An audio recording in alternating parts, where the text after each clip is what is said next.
feeling cold against your skin. Running through the chaos, letting all the sin. Temptation in a bottle, ready for the night. Craving for the thrill, it's time to ignite. Dark desires burning bright, echoes in the dead of night. No retreat, no looking back on this heart attack. Hey, ladies and gentlemen, how are you? We get to be back early today, early for once. Not an hour from now, not 2 hours from now. We get to be on a little earlier, which is actually quite nice. For this, well, it's Thursday here, but Wednesday night for you guys. Here, I'm just getting set up. There we go. How you guys going out there? Can I get you a coffee? Can I get you a port? Can I get you some? Can I get you something? It's good to see you all. It's good to see you all out there.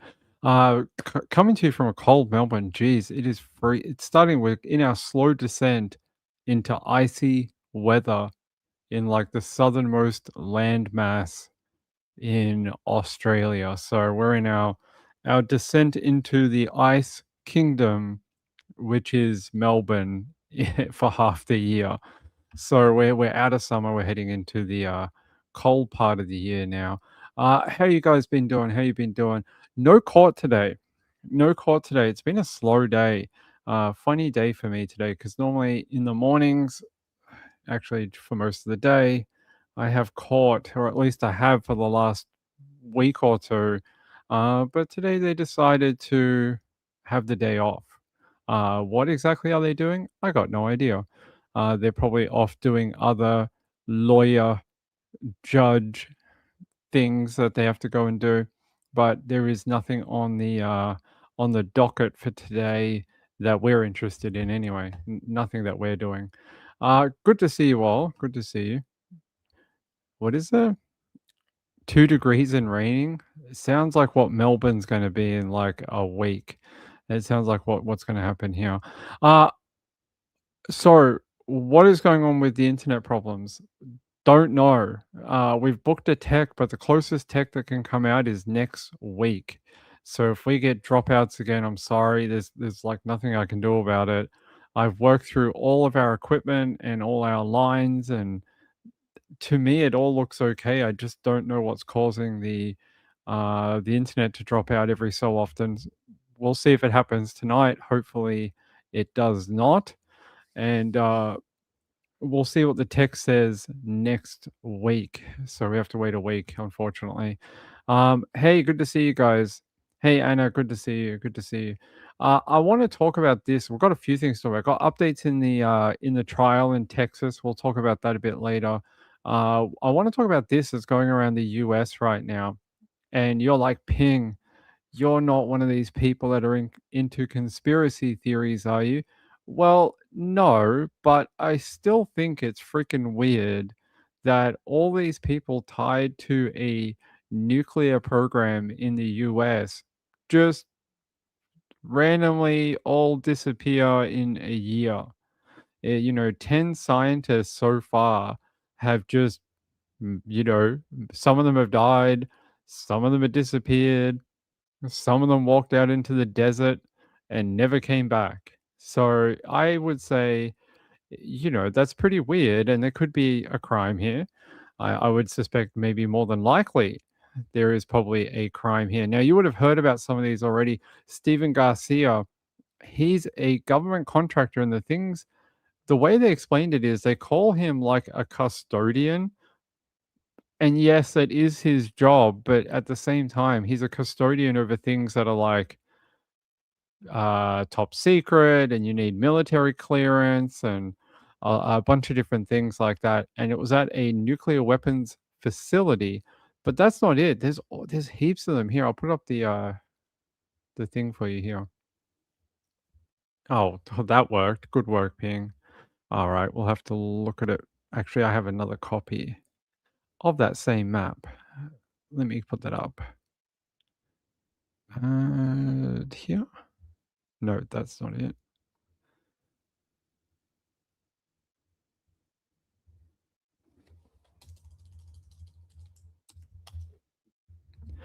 Let's see if we can get a better copy.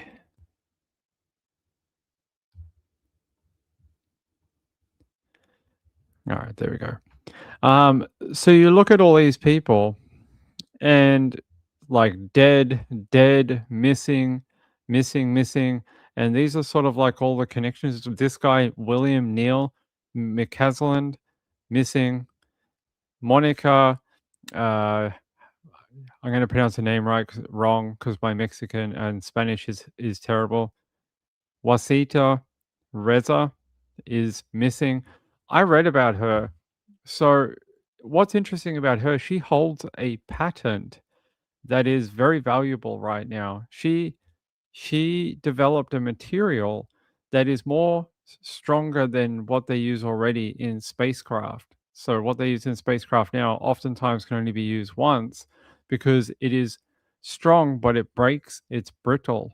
And she made a material that is strong, tensile, and does not break. And she owns the patent to it along with her workplace. And now suddenly she's gone missing too. So I think this is odd. I don't know about you guys, but I think anytime a group of people who all work in the same sort of area, some of them work for JPL, some of them work for Kansas City National Security Campus, some of them work for AFRL, which is associated with the Air Force. I mean, these could all be some sort of like random grouping of people who all died, I guess, but it's a little weird. It's a little strange. Even today, the government in America, their press secretary was asked about it, and she's like, "Oh, I don't know anything about it. Oh, if that's happening, maybe we should look into it." This has been going on for months. I am very surprised if the president of the United States and his team of people did not know about it. So their response today about being like, "Oh my God, oh shucks, I can't believe. Are you sure? Oh, we've never heard of such a thing." I don't think that's the first time that they have heard about it. So I've got a little video here I'm going to play in a second. But when we get to 10 people, you got to start thinking something maybe is a bit off. You know, it's like if the people went missing. Say you worked at McDonald's and then you're like, "Did you hear about all the people that went missing from McDonald's?" Wouldn't you think that was weird too? You'd be like, "We're having a McMystery. We're having a McMystery. We're gonna have to find out. Maybe it's the Hamburglar." And that's how you'd have to find out. Hey, Carolina, how are you, my friend? Carolina said, "I made a live, and yes, it's weird." Thank you so much. I miss coming on early and talking to everyone. It's something we're working on because the late show is just too late at night for everyone. I'm working on something to fix that. We're just sort of playing with some ideas, whether it is um, we do more morning shows and I come on very early in the US in the morning, or I'm not sure yet. We're sort of looking at what is better. The sort of time block before at what is it, like 8:30, 9 o'clock?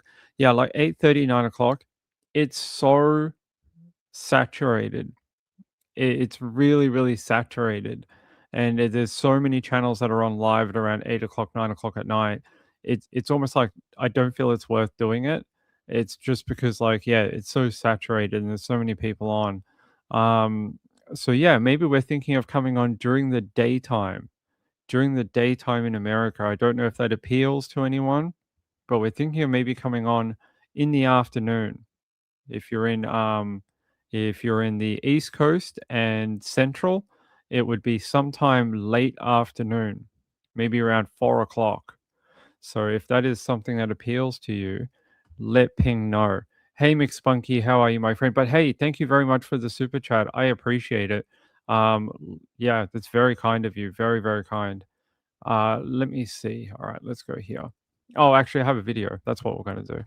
I want to take you out to Fox News just very quickly. I don't want to dwell on it very much. US, and you get this whole ring of articles that comes up. And so let's take a quick look. Let's look at what we see here. Okay, so this is a headline that came: Missing U.S. Scientist Update. Disappeared contractor overseeing hundreds of millions in nuclear weapons assets tied to earlier cases as list grows to 10. Okay, what does that mean? What's going on? We wanted to bring in Lauren Conlin because Lauren Conlin, correspondent with LA Mag, the East Coast correspondent, though. Lauren, I don't know why they don't just call you the crime correspondent, because every time we talk, it has something to do with. Not a scientist. Steven Garcia, he's last seen in August of 2025 walking around with a handgun in Albuquerque, New Mexico after leaving the facility or his home. I am unsure, but he had a top security clearance at KC-NSC, and KC-NSC manufactures about 80% of non-nuclear components that go into building the military nuclear weapons. So Steven Garcia, he had access to a lot of stuff. As you mentioned, he oversaw equipment and classified assets worth tens of millions of dollars. I'm not so sure about hundreds of millions because this is all through a source. But for me, his disappearance is very similar to General Neil McCaslin, because General McCaslin was last seen walking out of his Albuquerque, New Mexico home. Lauren, and just pause at there. the time, Pause there. his wife wasn't sure if any guns were missing. Lauren, but pause authorities. There for 1 second. 1 second. Oh, sure. Because you mentioned that general. Can we bring up that video? Bring up that video that we made of the headlines that we put together. So if we scroll through here, there's a couple different publications who've been tracking this. Men's Journal, MSN. So let's go to the next one. The next headline that we see here. Go back one. That one right there. So this is from Newsweek. And they say Congressman, stay on it. Congressman calls for FBI help over missing general. So there's a congressman who's looking into exactly what you're talking about. So sort of some of these questions that have reached as high as U.S. Congress. So. All right. So you heard a little bit there. I can't play too much at a time, but why don't I tell you about some of the people that have gone missing? So let me take you out to the Times. So here's a full list. Frank Maywald, deceased. NASA JPL principal researcher died July 4, 2024 in LA, age 61. It's pretty young, right? And then Monica Reza, she's missing, connected to NASA JPL as well, based out of LA. Melissa Casillas, employee at Los Alamos National Labs, LANAL. And she's been missing since June 26, 2025. They're saying in September of last year, 2 months after she went missing, her disappearance left more questions than answers. Anthony Chavez, missing since May 8th, 2025. He left his car locked in the driveway. He did not take his wallet, keys, or other personal items which were found inside of his home. The Los Alamos Police Department urged the public to assist in finding him. He has not been located. Ex-Air Force General William Neil McCaslin, missing since February 27th of this year. And he was in charge of managing a $2.2 billion science and technology program. His wife, Susan, debunked UFO-related theories on Facebook, noting Neil does not have any special knowledge about the ET bodies and debris from the Roswell crash stored at Wright Pat. So she's saying it's got nothing to do with UFOs. Nuno Loureiro, MIT professor of nuclear science and engineering and physics, died at 47. Police reported he was shot by Claudio Valente, a person known to him from the university in Portugal. We already know about him. That's a different one. I don't think they're related. That's about that guy that killed 2 professors. Don't think it's related. Carl Grillmer, 67, astrophysicist with work supporting NASA JPL, connected to missile tracking technology used by the Air Force, was shot on his front porch February 16, 2026 at 6 a.m. in the morning. It's a weird time to be shot. Jason Thomas, pharmaceutical researcher at Novartis, went missing December 2025. His body was recovered from a lake in Wakefield on March 17, 2026. People reported that Thomas was struggling with the deaths of his parents, and no foul play is suspected in that one. But you could go two ways with this particular thing. Is it a job with a high burnout, or is there something weird going on? Or is it both? Is some of these just people who are burnt out? It's possible. I mean, when you work in these high stakes jobs, national security is on the line, you're working on not undercover, but you're working on like top security clearance programs. You do that for a number of years. I'm sure it takes a toll. Maybe some of these can be contributed to that, but some of them are really weird. Anytime somebody doesn't take their phone, their wallet, their keys, and suddenly goes missing, it always sends off red flags for a variety of reasons. So, they're saying here that another guy called Michael David Hicks, a NASA scientist who died in 2023. At the time, his death went largely unnoticed, but 3 years later, there's renewed interest in what happened to him. No cause of death has been attributed to his death. He was 59, but he worked on major space missions, including the NASA DART project, which tested whether asteroids could be deflected. They're saying that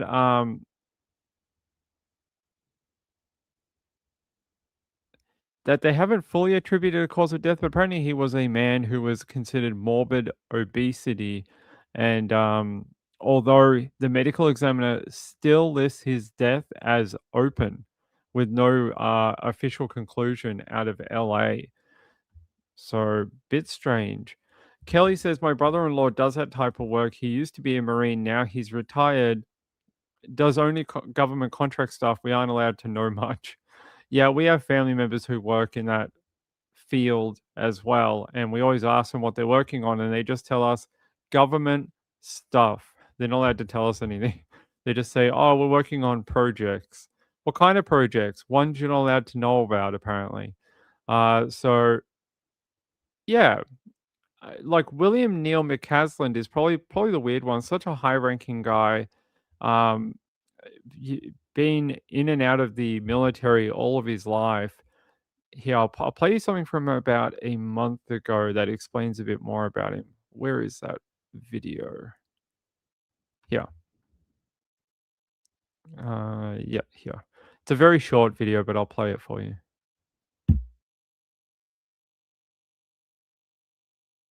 Turn now to intensify search for retired Air Force general who vanished from his Albuquerque, New Mexico home at the end of February. Chief Investigative Correspondent Aaron Katersky is here with the latest. Good morning, Aaron. Good morning, Michael. It's now been more than 2 weeks since retired Air Force General William McCasland was last seen, and the search is now expanding to a neighboring state. Investigators say they found this Air Force sweatshirt about a mile from his New Mexico home, but McCasland's family said they have no reason to think it actually belongs to him. McCasland's wallet, .38 caliber revolver, and a leather holster are unaccounted for, but his hiking boots were found at his vacation home in Colorado. He's an avid outdoorsman, and the local sheriff in Albuquerque said searchers have canvassed trails and hundreds of area properties on foot, by air, using drones, dogs, and horses. Investigators said the 68-year-old aerospace engineer had been experiencing what they called mental fog, but they have no information he was disoriented when he left home on foot February 27th. The sheriff is now making a plea for actionable tips and for neighbors to check security systems for any useful footage. Aaron, hopefully he'll be found soon. Safe. So that was the search for him, which is, as far as I can tell, still ongoing. It's a little strange, guys. I think so. The other one is Monica. She disappeared while hiking. There's always weird things. They're always like, oh, they were hiking. Oh, they were going to work. Like, they're always mundane activities. They're never like, they were on a rocket going to the moon and they disappeared. It's never something like that. It's always like, oh, they were going to Costco and they just never came home. Monica Reza disappeared while hiking in June of 2025. That month, the sheriff of that area posted an alert reading, "Missing hiker, help us locate Monica." The flyer was posted with an alert saying that she was a resident of LA County who was last seen hiking on June 22nd, 2025 at 9:10 a.m. along the Angeles Crest Highway. They said there is concern for her well-being, indicating also that the Sheriff's Homicide Bureau was involved in looking into where she is, who might have uh, wanted to hurt her, maybe. But the fact that she just went missing along the Angeles Crest Highway, which I do know that highway, I'm going to show you a photo of what it looks like. Now, you're going to go, Ping, why does this look familiar? And it's because a couple of years ago, there was a big crash out here where someone went over the edge and died, and we covered it on this channel at the time. It's a very, what they consider it a very treacherous highway here. So you guys might remember the photo from all the way back then.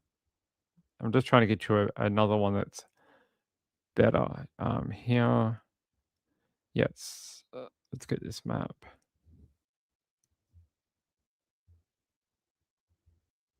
All right. So the highway stretches along where it is red here, and it takes all this very winding path, like in the photo I showed you, in the sort of LA mountains. And if you were hiking in this region, I am concerned, well, is it possible she just fell off the edge of a highway? I mean, when you see some of these photos, you go, oh, it's a possibility. Yeah, I'll show you what it looks like. You're hiking in this region. I mean, some of these things sound very suspicious. And then you look into some of the details and you're like, I mean, it could be a good place to take someone out. It could also be a good place to fall while you're hiking. But the fact they've never found her remains, they've never found anything to identify where she might have been.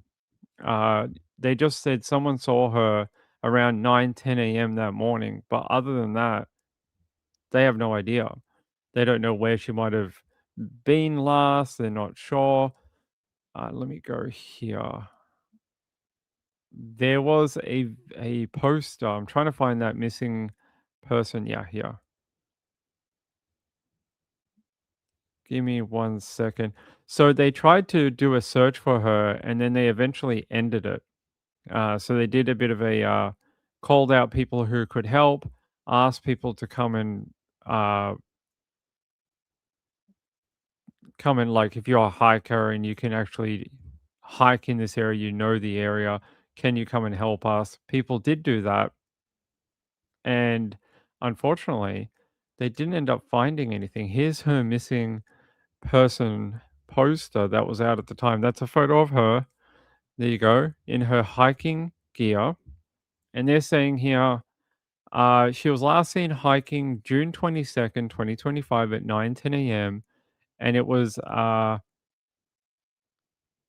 60,000. I don't know how you pronounce it in America. 60,001 Trailhead Avenue. And then, okay, where is this? 60,001 Trailhead Avenue.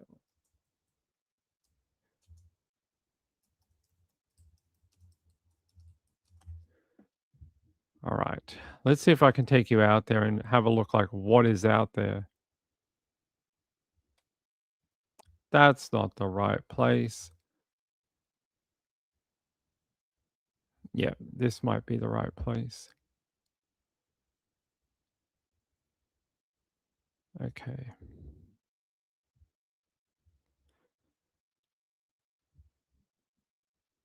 All right, so this is near Mount Waterman.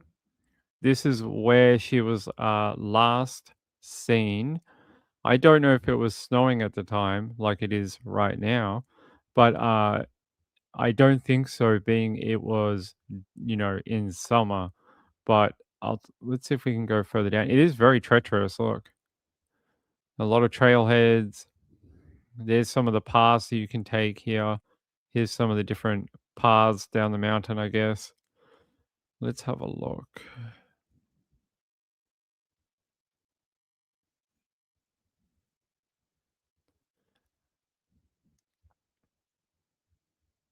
I mean, you're pretty high up. If you're halfway up one of these trees, I would be concerned. So the trailhead's just down here, actually. You would think if people sort of knew this was the last area she had been seen. There you go. I mean, I don't know what it takes to hike this entire area. It looks like you could do some of it on foot. I don't know about doing all of it, but you could do at least some of it. Can you just go missing in this location where no one could ever find you? They sent out search teams. People searched. I think it was about a week. They had a search team out there looking for her, and so they did find her. They did find her Subaru Forester parked at the trailhead near the 6,000-foot gate. I think that's just around here, actually. Let me have a look. It's either that one or the one down here.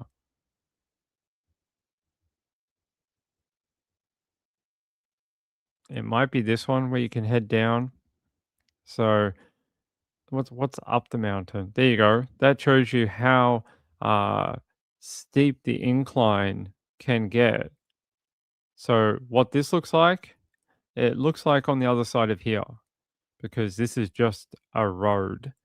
So it probably looks very similar to that.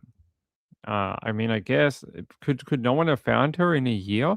It's a long time, right? That hiker that went missing, the famous guy, a couple of years ago, they did end up finding him. But this lady, they have not. So more creepy situations. All right, let's try one of the other people on the list. So we've seen two of them. One guy left his home, just never returned, didn't take anything with him. This lady was hiking, never returned. What else? Who's else is on our list of people? What about Melissa Casillas? Melissa.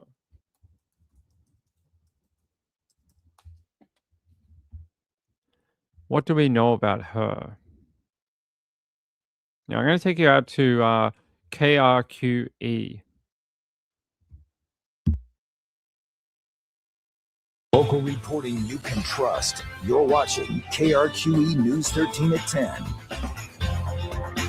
Good evening. It's been more than a week since a northern New Mexico woman went missing. And though there's been an extensive search efforts, not much has shed light on what happened to Melissa Casillas. News 13's Chandler Farnsworth has the details. It's been 9 days since Melissa Casillas went missing. She was last seen near Talpa, just southeast of Ranchos de Taos. Her disappearance spurred large search and rescue operations and has prompted the involvement of New Mexico State Police. Thursday, June 26th. And so that's the last that we know about where she was that day. According to her family, Melissa Casillas went missing after taking lunch to her daughter at a cafe in Taos Plaza. More than a week later, investigators are still searching. No positive news right now. We're really just trying to kind of keep it top of mind for people in the area. Her family says Casillas is an administrative assistant with Los Alamos National Laboratory and had went to work that day. They say she forgot her badge, which she needs for security clearance, and decided to work from home. Her family says Casillas later took lunch to her daughter at the John Dunn Shops in Taos and left the shops just before 1 p.m. She got back in her car. She left. We have surveillance footage that shows what she was seen last wearing. Alarms were raised when Casillas' daughter returned home after work and found all of her mother's belongings, but Melissa was not there. Her purse, her car, her keys, her wallet, and her personal phone, her work phone, and her computer were all at home. A tip came in later that day saying that someone saw her walking alone on foot on Highway 518 in Talpa and was seen on neighbors' Ring doorbell cameras, later verified by family from the clothes that she was wearing. The family says that's the last time she was seen. It's a bit strange. Some of the a lot of these cases have the same sort of story. They left the place, someone might have saw them, and they were last seen walking down a highway into the middle of nothing. It's strange how they all sort of have that, that's the last time they were seen, just doing something that is outside of their normality. Like this lady, she took lunch to her daughter. She decided to work from home. Why would you suddenly just go walking down a highway in the afternoon and then never come back? It's, this is why people are a bit creeped out at all these people going missing, because their background to each of them going missing is sort of very similar. Like Stephen Garcia, same sort of thing. Just left his home, last seen on CCTV, never seen again. He had with him only a handgun, no phone keys or wallet. Yeah, so they all have very similar backgrounds. All these people that have just disappeared. Very, very odd. So even if it comes back to being something mundane, something like, okay, we got a high level of burnout with people and it's causing people to do this. At least then we'd have an answer to why they've all gone missing. No one's saying it's a conspiracy theory and the Russians are coming here to kill all of the nuclear scientists in America, but you have to look at it and say, when you get a grouping of people from a similar industry, all connected via their work, and they just decide to all disappear for reasons, you guys can see. There's Melissa. She worked with Anthony Chavez at the Los Alamos National Lab. There's Stephen. He's a government contractor, worked with KCNSC, and then that's connected to AFRL, where McCasland went missing, and then he's connected to Monica. I mean, they're all connected in various ways, and they all worked on similar type projects. Like Monica worked on developing new materials for space and for NASA and other companies. And then these guys work for JPL. JPL's the rocket lab that works out of Caltech. Who else? Melissa and these guys, they work for the other lab, LANL. And yeah, this guy worked on deflecting asteroids from Earth. He's the other guy we talked about. He's dead as well. So what is going on here? I'd love to know, like you guys would too. Why are all these people who are working to either further space exploration or develop products that would make that easier for humans, just decided to all go for a walk and never come back? And only a couple have been found too. Like he was found, I think Carl was found too. Same with Frank, but a lot of them are just still outstanding. Like so many people to be just somewhere, gone. Where are they? Don't know. It is a bit odd. So I want to hear people's opinions. Seems very suspicious. It is a little strange. I don't know how deep we should go into the conspiratory rabbit hole here, but I will just say that, like I said, if you just change the workplace to McDonald's and then 10 or more McDonald's workers went missing over the course of a year and they all worked on developing the next Big Mac, I think you guys would all be like, wow, that's pretty weird. Why'd they all go missing? So same sort of thing here. Let's have a look here. They say so David Hicks died. They said it was never made public, but I read to you before it was made public. Apparently he died from cardiovascular. They're saying it's cardiovascular disease, even though his autopsy remains open and cause of death remains open. They're saying that's how he died. Let's have a look. Frank Maywald died July 4th, 2024 in Los Angeles, but no reporting on how he died. Melissa, we just saw her. She's the lady who brought lunch to her daughter. That was almost a year ago in June. Haven't located her. Oh, sorry, that's Monica. She's the lady who works on materials to strengthen spacecraft. And then Melissa is the one who brought lunch to her daughter and then walked down a highway, never seen her again. Anthony Chavez, missing since May 8, 2025, left his car locked in the driveway, did not take his wallet, keys, or other personal items which were found inside his home, and then never came back. And then you have McCasland, who we heard about, also missing. Yeah, so there's a bunch of the ones we've talked about. I don't know. If any more go missing, we might have like a national emergency on our hands because what else might happen? If you start losing 12 or 15 or 20 or 25, what happens then? Do you just go, oh, it's still a coincidence? They've all gone missing, but it's a coincidence.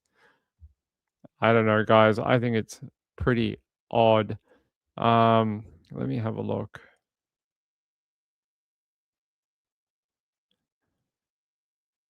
So a lot of them are from Albuquerque, New Mexico. A bunch of them are. And Garcia, Stephen Garcia, the government contractor, was seen. Oh, we have that photo. He was seen here. And apparently all he had on him was a handgun. I mean, I know what that looks like. You leave all your things at home and the only thing you take is a handgun and walk out into the desert. I mean, I know how that looks. That looks like maybe he was off to, you know. And then McCasland also had a firearm on him, a 38 caliber. So multiple of these people have gone missing. One of the only things they took with them was a firearm. And look, some people walk around in life and they have a weapon, and it's something they take with them in their daily life. But why would you leave all of your identifying information and all your devices at home, but you still take the firearm? Now, I know a lot of people are probably like, Ping, it's so they can use the firearm on themselves. And it may be exactly what has happened, but you would think someone like McCasland, who only went nearby his home, they've had these big search efforts. Same with Stephen Garcia. You would think if that was the case, they would have found their bodies. Someone may have heard a gunshot, but so far, neither. It's like they have just disappeared from this earth. Now, let me take you to this interactive map so we can show you in finer detail. So here's the grouping out of New Mexico. There's the two out of Albuquerque. Stephen Garcia. There's Stephen. There's McCasland. And if we go north, there's Anthony Chavez. And there is Melissa. So if we zoom out a little more, they're the ones out of New Mexico. And here's the ones out of LA. Oh, I wonder if you guys can see that. There you go. Dead, not alive. Monica, there's Monica missing. Carl, murdered. And Frank Maywald, he is dead too. So you got a bit of a split. The ones in California, the ones in New Mexico, and then I think there's one that's further north. Yeah, over here. Couple over here in New York. Jason Thomas, and this is the one that we know about that was murdered by a. Pretty sure they said it was the same guy who did that other murder at the school. I'm pretty sure they're saying that those ones are connected. But yeah, I think the ones that most people are concerned about are these ones. The grouping in New Mexico and then that grouping in California. So, very close. A lot of these labs work with each other, JPL and some of the other ones, some of the military people. So, I mean, if you're at your work and 4 or 5 people in a year died or disappeared, I think your work would be pretty concerned about it, right? Betsy said it's also been reported that there were no red flags with behavior. Yeah, I saw a quote from a family member for the guy with the gun walking away. Good work, Ping. Your memory is working perfectly today. Where is it? Steven Garcia. There was suggestions of the S word, but his family has come out and said that that's not true, and that they don't believe they've ever seen any sign that Steven would ever want to do that, and that he was there. They say he's a very calculating guy. That's not something they would ever think that is a part of his personality. So there you go. Gayla said, "I'm leaving if that is my work." I would say a lot of people from JPL and other government jet propulsion or space agencies are probably a little nervous right now. I mean, I know they're probably like, there's probably hundreds of workers. I don't know quite how many probably work in New Mexico, in California total, but it's probably hundreds of workers, if not thousands. So when you got like 5 go missing over a year, yeah, it's pretty weird, but you got like thousands of workers at the same time. So maybe you could just cut it down to, I don't know, a hard work environment, natural causes. Maybe at least one of them was murdered. Carl Grillmare they're saying he was murdered. But these other ones, there's no other murder, just dead or missing.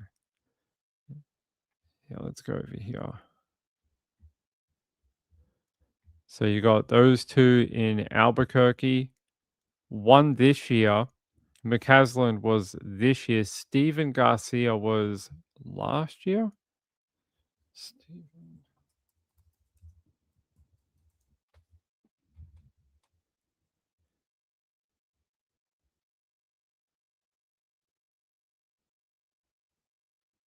Yeah, he went missing last year. So August 28, 2025, seen only carrying that handgun. Then McCaslin went missing 2 months ago in this year. So they're about 9 months separated from each other, from these 2. About 9 months. What is these 2 up here? Anthony Chavez, when did he go missing? Yeah, I'm just trying to find my map.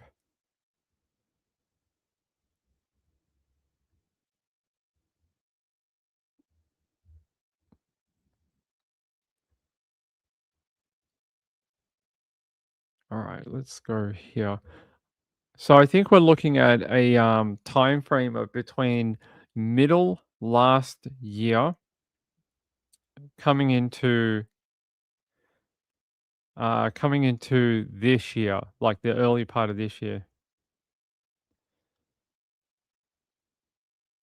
So there you go. That is your time frame. I mean, it is a pretty short time frame, like 9 months. Let's go here. Where's our other map? Up here. There you go. All right, I want to read some comments before we go to the next video. Gail said, if you plan to that, you take ID and go where you would be found so your family don't suffer. Yeah, I do find that weird. If that was your ultimate aim, wouldn't you want someone to be able to take you back to your family?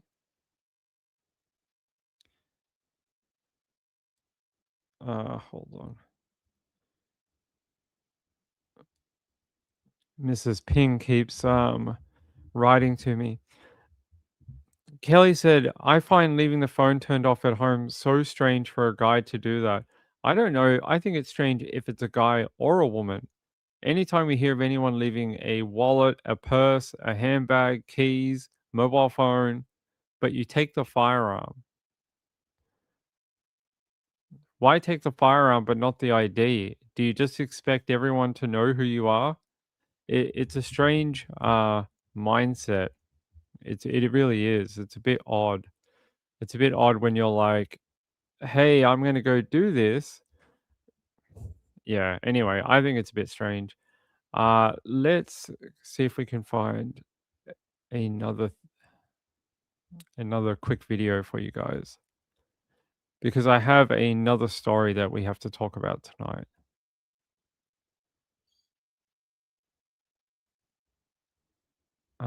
What's this?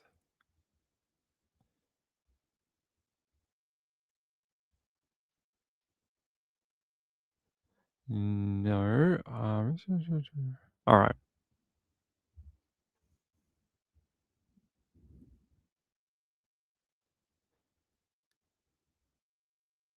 No. Let me try and go to a different one. I was trying to play a video, but it's ended up going to a company we can't use, which is Wion, or WION.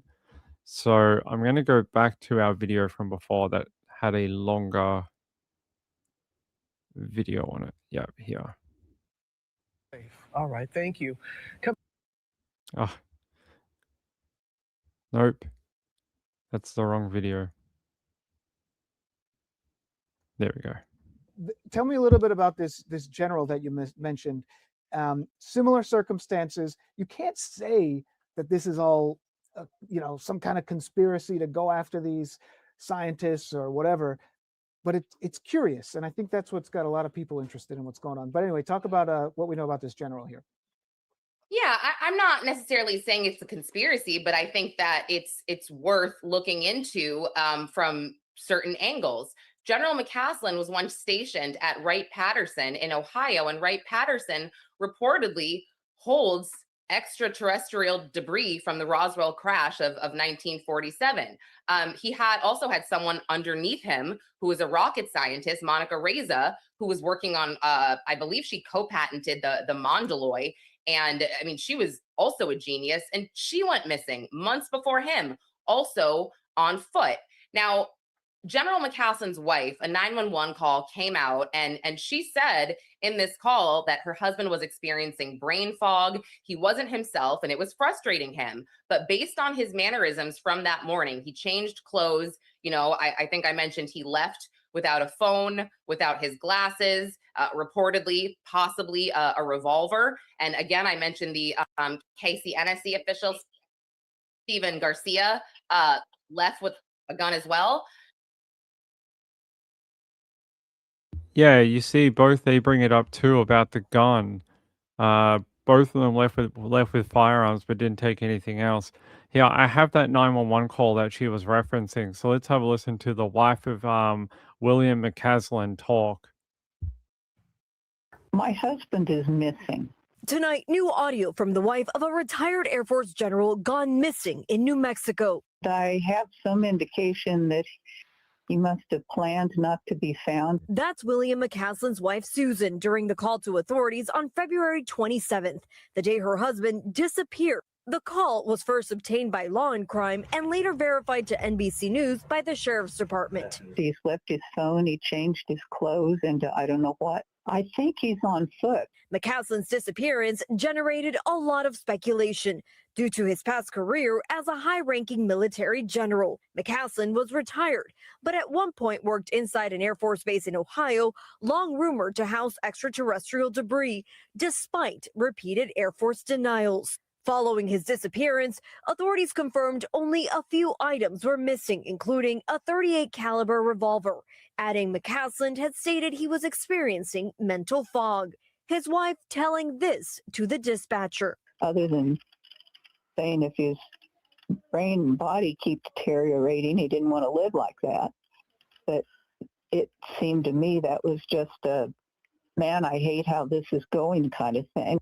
Camila Bernal, NBC News. That's a very sad thing to hear. It's hard to know whether, like we were talking about, this is some sort of like burnout. They're getting to like, they worked there for a number of years and the pressure is getting to them. Like William McCaslin was retired and he's talking about brain fog and his wife's like, wow, he was saying that if this kept going, he didn't want to live like that. So is there something deeper here, or is this just people, if you look at the population of US workers that work in this industry, this would represent something like 0.0001% of all their employees. Marilyn said being poisoned, I mean, that could explain the brain fog. People who are poisoned or have some sort of illness often get that fogginess of the head. So I don't know. I want to hear what you guys have to think. Do you think it's some sort of conspiracy, or do you think it's a situation where, unfortunately, within a similar, within a year, you've just had all these people in a similar industry die? Some of them, one of them was murdered. A couple of them died from natural causes. At least that's what the autopsy says. And then you've got these other ones that are a bit more mysterious, that they just walked off into the desert with a firearm. Are they all S-word? Are part of them S-word? Are any of them more, tinfoil hat type situations? It's hard to know. It is a little hard to know. We'll have to see what the government says. So the government is looking into it now. It was brought up to the press secretary today.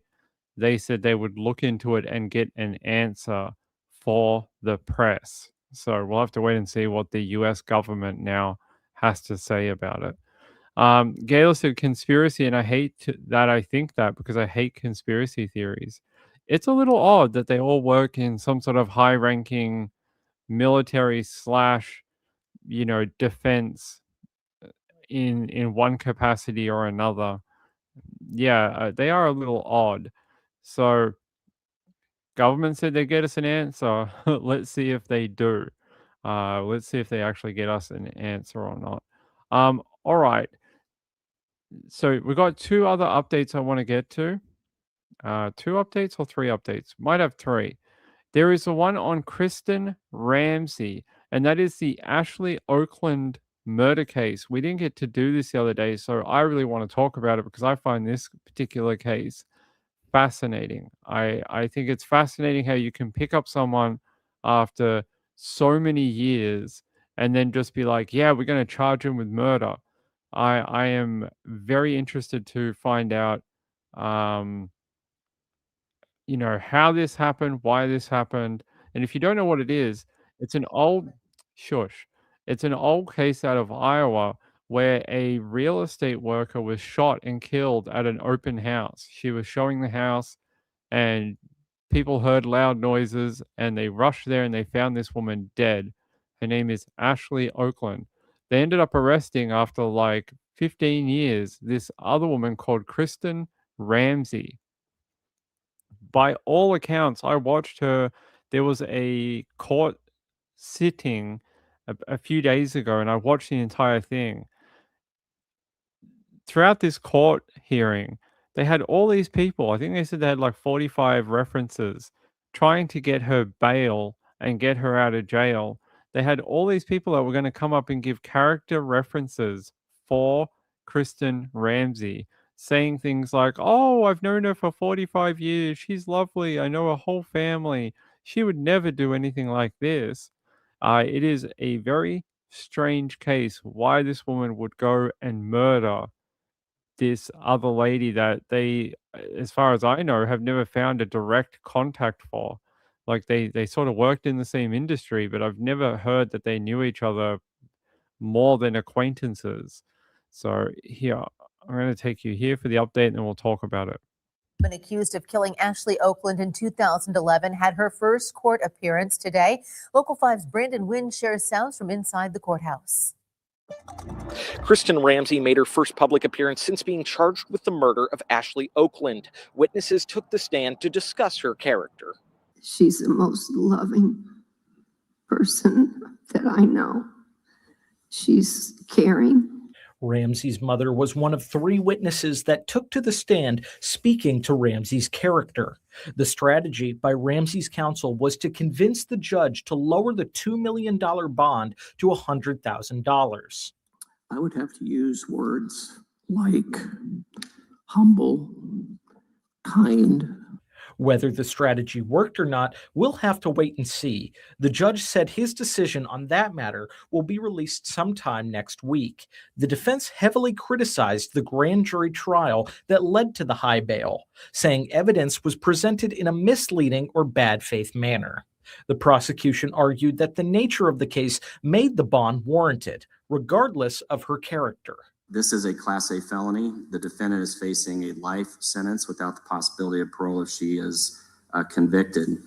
The nature of the charge in and of itself creates a situation where a defendant is more likely to flee. The other major motion being considered was whether or not personal records on Ramsey's phone should be searched in regards to the county's search warrant, something her defense feels is a huge overreach. We just don't want to give him our client's medical records or conversation with her spouse, but conversation with, if it's a priest or minister, they're not entitled to get it. The prosecution thinks adding limitations to a warrant defeats its usefulness. The defense is asking is that if I were to show up to a house with a search warrant that's been lawfully entered, that a defendant and their attorney can stand at the door and say, wait, you can't search the house.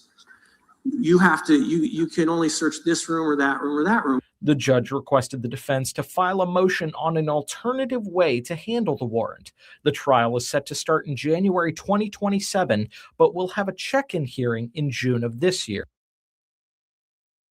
Yeah, that motion was really strange. I listened to them fight it out in court, and basically the way they were describing it is, or at least her defense were describing it is, well, you're only entitled to evidence of a crime.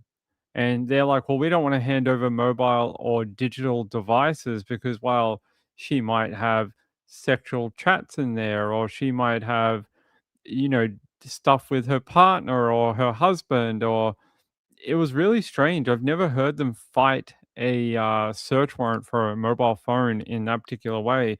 And the reason they gave was because they said, well, this crime happened 15 years ago.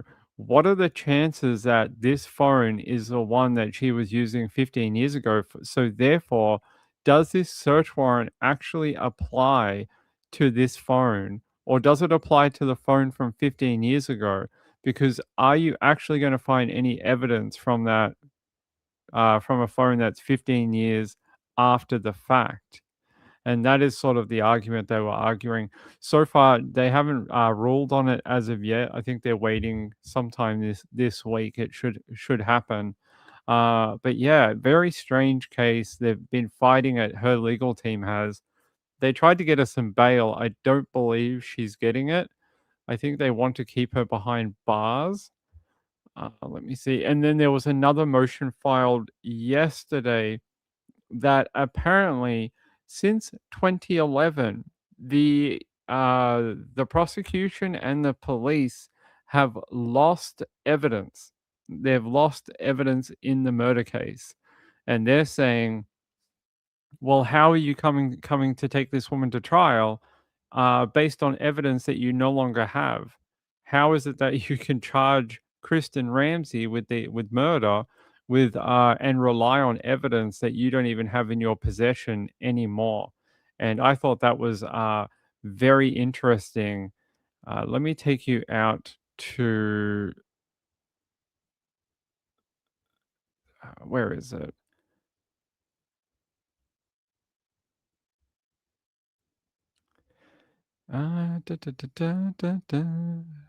Yeah, let me. Yeah, here.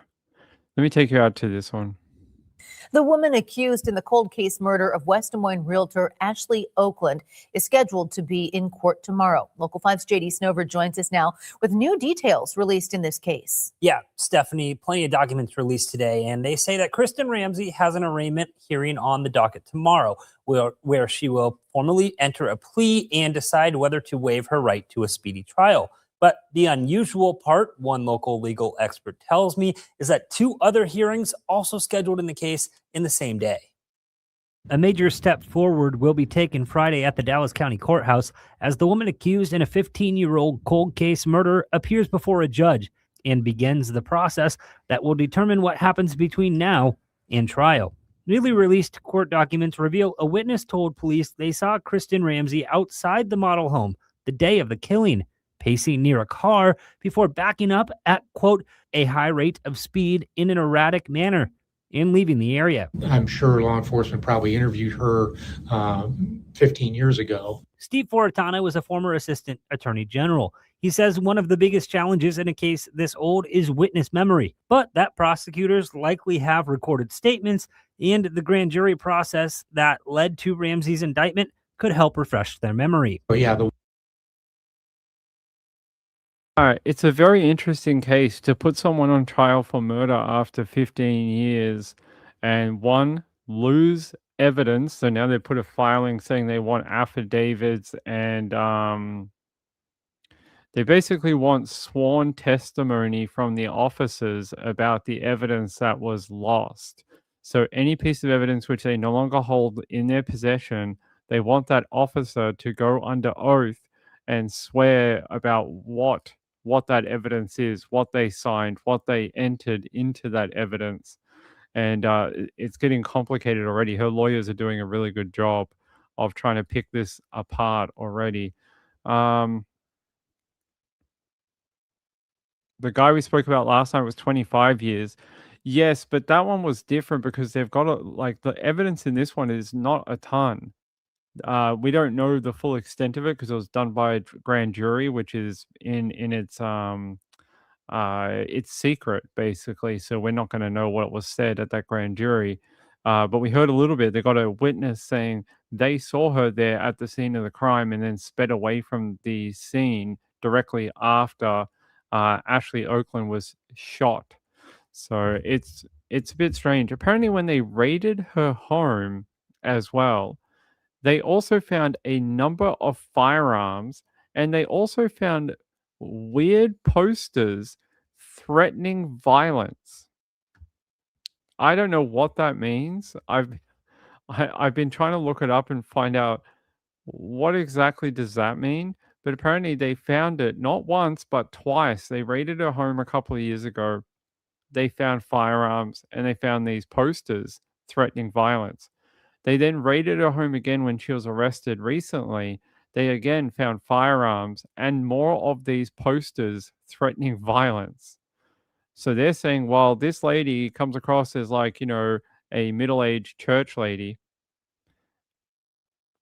They're saying maybe in the background she is not.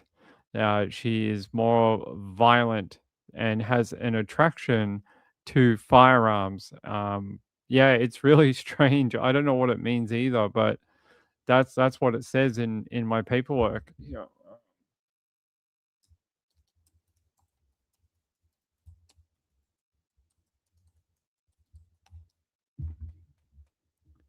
Yeah, here, let me take you out to KCRG. They have more on that point that I'm trying to tell you about. All right. Court documents filed today show a witness saw a suspect at the scene of the death of a Central Iowa realtor 15 years ago. Prosecutors charged Kristen Ramsey with the murder of Ashley Oakland in West Des Moines on this day in 2011. Now, a witness found Oakland with 2 gunshot wounds at a townhome where the victim was hosting an open house. Court documents say Ramsey was an employee at Rotland Homes that owned the townhome. Court records say a witness who lived next to the townhome heard 2 loud noises and saw Ramsey outside the front door. That person saw Ramsey pacing by her vehicle and on her phone. The witness then saw her, quote, back up at a high rate of speed in an erratic manner and leave the area. The witness then went to the townhome and found Oakland unresponsive before calling 911. Court records say Ramsey has provided conflicting versions of where she was the day of the incident. So far, there's still no indication of a possible motive. Now, Ramsey is all. Barney Mullen is a man of few words, but his actions. All right, let me actually walk you through it a bit more. So there's a photo of her. Where is it?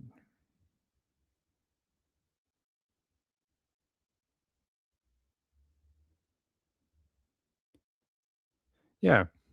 Investigators searched Ramsey's home twice, once on May 3rd, 2011, not long after Ashley was killed, and again on March 17, 2026. Both times they found multiple firearms, illegal substances, and posters threatening violence. They don't go further on what that actually was, but yes, posters threatening violence, and they found them both times. Multiple firearms, drugs, and posters threatening violence with this woman who looks like she's like a, she runs the local Bible circle, or at least has portrayed to the public that is her image, and that is the image people gave in court. They were saying, oh, she's this church God-fearing lady and she runs the local daycare, and like they were like really talking her up. Gayla said, so it's not a new thing that they suspect her if they raided her home years ago. No, so she was seen at the scene of the crime and was spotted by people who knew her. Those witnesses came forward years ago. Somehow she talked investigators out of it, and they didn't have enough evidence to charge for the crime at the time. Yes, they did. Yeah, but so whatever that means, I don't know what a poster threatening violence means, but she had them both times in 2011 and 2026. I have no idea what that means here. Let me see if I can get like a better description of what that actually means.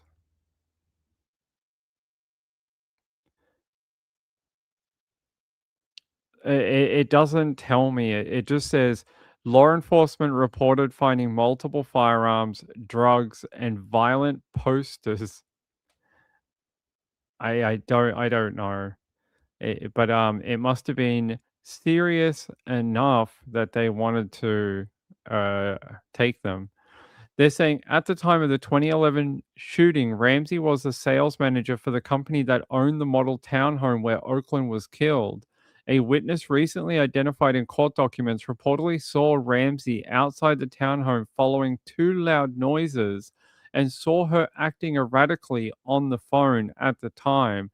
Then her car was seen speeding away from the scene of the crime. She's pleaded not guilty to first-degree murder, and this case is going to go to trial early in 2027. So we're going to have to wait a little bit longer, but so far it's been interesting to hear some of these details about her. I mean, she was living in the community for years, still with people who were mourning the loss of their work friend, Ashley. And she was talking to them, working with them, hanging out with these people. And the whole time, she's the one who killed their friend. Like that, to me, that is insane that you would do that. and then have this sort of like, oh, keep this sort of like, oh my God, I can't believe she's died. Oh, how sad is that? That's terrible. Oh, I can't believe anyone would ever do that to our friend. Yet she's the one who is involved with it. Here, I'll take you to one final video on this subject from the court hearing. Right today. now, we are seeing the woman accused of killing Iowa real estate agent Ashley Oakland in court for the first time. 53-year-old Kristen Ramsey is charged with first-degree murder in the case. The shooting happened in April of 2011 in West Des Moines. It is a case that has haunted the community for nearly 15 years. Ramsey entered a plea of not guilty today at the Dallas County Courthouse. In a packed courtroom today, her defense team argued for her bail to be reduced. KCCI's Bo Bowman was there. He joins us live from the courthouse now with the latest. Bo?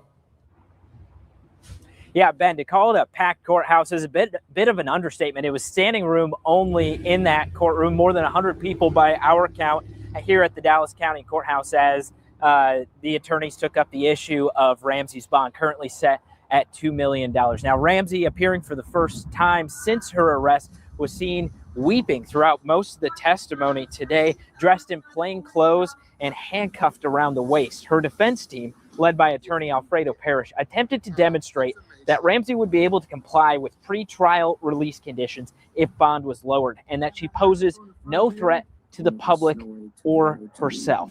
They called 3 witnesses, a high school friend of Ramsey's, her neighbor, and her mother, all of whom testified that she was a nice person and a respected member of the community, Woodward, where she spent her entire life. But the state argued that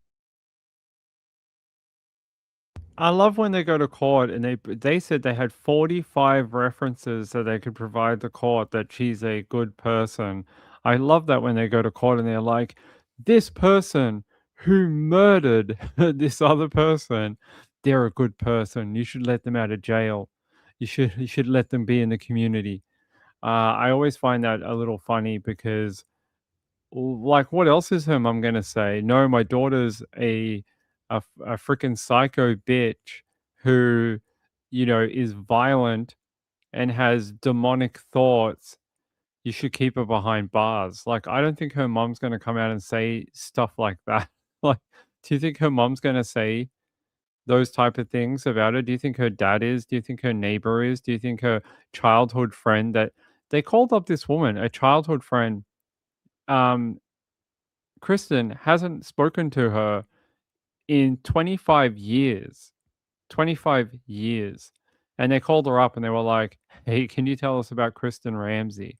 Can you give her a good review in court? And she did. And they're like, and then the prosecution was like, when was the last time you saw her? Oh, I haven't seen her since 1994. And it's like, well, how is that a good reference for court? So yeah, 45 people they had lined up to give some sort of good person reference about her to try bail her and get her out of jail. Carolina said, well, your mum is always going to say you're a good person. Right. So it's almost like it doesn't count. You need people from the community who are not directly related to you, someone who can basically vouch for you. And calling up your mum, your dad, and your long lost friend is not going to work. So yeah, allegedly, yes, allegedly, she allegedly killed her. I still don't have a motive of why she would want to kill this other woman.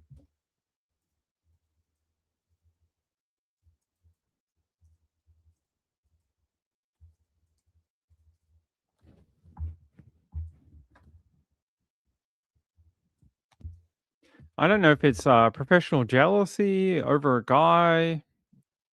There's nothing public other than the fact that they had both connections to Rutland Homes. Other than that, yeah, like, see, there's a lot of rumors going around that Ashley Oakland may have uncovered fraud or forgery involving Ramsey's work at the development company. Then there's other rumors going around online that there is jealousy or personal disputes that led to the confrontation and murder of Ashley Oakland. But there's nothing to verify any of these speculation online. Nothing in court documents, nothing in any of the hearings that have taken place so far. So we're going to have to wait till we get further down the road on this one. Allegedly accused, we don't know for sure she murdered them yet. We have to wait till we go to trial. Gayla said maybe she thought she should have got the sale. Do they work on commission? Is that something like, could she have missed out on like a $20,000 5% commission or something, and like she was mad about it? I mean, maybe. Betsy said maybe they were afraid to say anything bad. Carolina said the posters might explain. Maybe, but they've been entered into evidence, and we won't know until later. Yeah, I want to know if they work on commission or not. Let's see. Espion said jealousy is all I can think of. Hey Montana, how are you guys? Gayla said you do get commission for selling houses. You do if you're a real estate agent. I don't know if you're, what was her official title? Like a development officer. I don't know whether they would get a like kickback from selling a property. She was they both work for a real estate company. What was the other lady?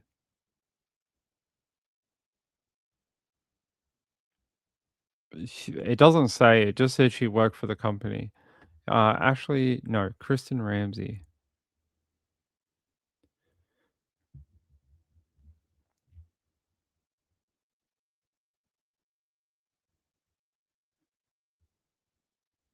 Yeah, it doesn't say. It just says a witness then saw Ramsey outside the front door of the model home pacing by her vehicle while on the phone. That call occurred within 2 minutes of the noises. Wonder who she was talking to on that phone. According to the court documents, a witness then said she saw Ramsey in her vehicle backing up and leaving the area in an erratic manner. Yeah, we don't. Yeah, we don't know. We're not sure. Let's have a look. Kristen Ramsey.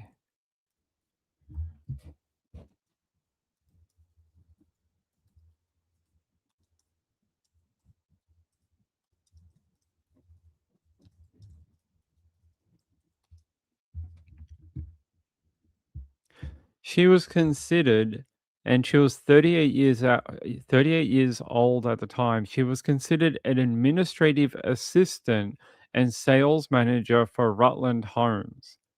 I don't know, would an admin assistant and sales manager get a commission? I guess if you're a sales manager, maybe, right?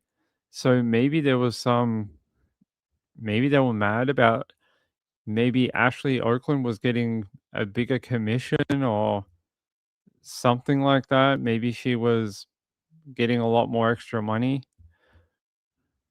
I don't know, but it definitely sounds like there was some friction between them, but what exactly it was, only the grand jury knows so far. Okay. Doesn't look great for her. The fact that a witness spotted her pacing outside while looking stressed directly after the shooting is concerning. Hey, Natasha, how are you, my friend? Hey, Kelly, good to see you. Let's see. Okay. Hey, by the way, I appreciate all the people who support this channel on these links here. You are very kind. I know everyone wants an update for the Samantha Murphy thing right now. All I can tell you is this, that we plan to be there. There is no date as of yet. It is delayed at this point in time. That is not me just being like, I don't want to go. There is no trial right now. If there was, there'd be news everywhere about what happened in day 1 and day 2 and day 3. There is no updates about that right now.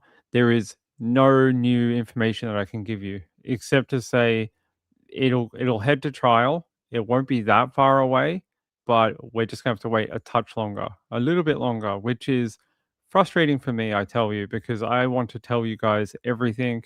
I want to share with you what's going on. I want to tell you all the updates. But right now, we just have to just wait a little bit longer. So we'll just have to wait. Gail said, I wonder if he'll ask for a plea deal. I don't think that is anything that's, at least not from anything I have heard about or anything. I don't think so. I think we're heading to trial. I think that's like a certainty. Like I think we're heading to trial. I don't think there's any possibility of a different direction. I think everyone's working towards that one thing to get to trial. It's just sort of, some things take longer. Courts are not a precise thing. Sometimes they go, well, it might take this long, and it doesn't. So we're just going to have to wait, and eventually we'll get that green light, and we'll be back onto it. But I suspect we're not going to have to wait too much longer. It's just going to just be a little bit longer. Kim said we'll just have to wait for a lot. We just have to wait for a lot tonight. What? Yeah. Look, it'll happen. It's just outside of Ping's control. It's nothing I can control. It's not like I can tell the judge, "Hey, let us go to trial next week." I don't think the justice would be very happy with my behavior if I tried to say that to them. I think they'd be like, "Hey, who are you? Stop yelling things at me." I don't think they would be okay with that. So yeah, we are going. I keep getting emails. Everyone's like, "Ping, what's going on? When are we going?" We're getting there. We will be there when we're allowed to go.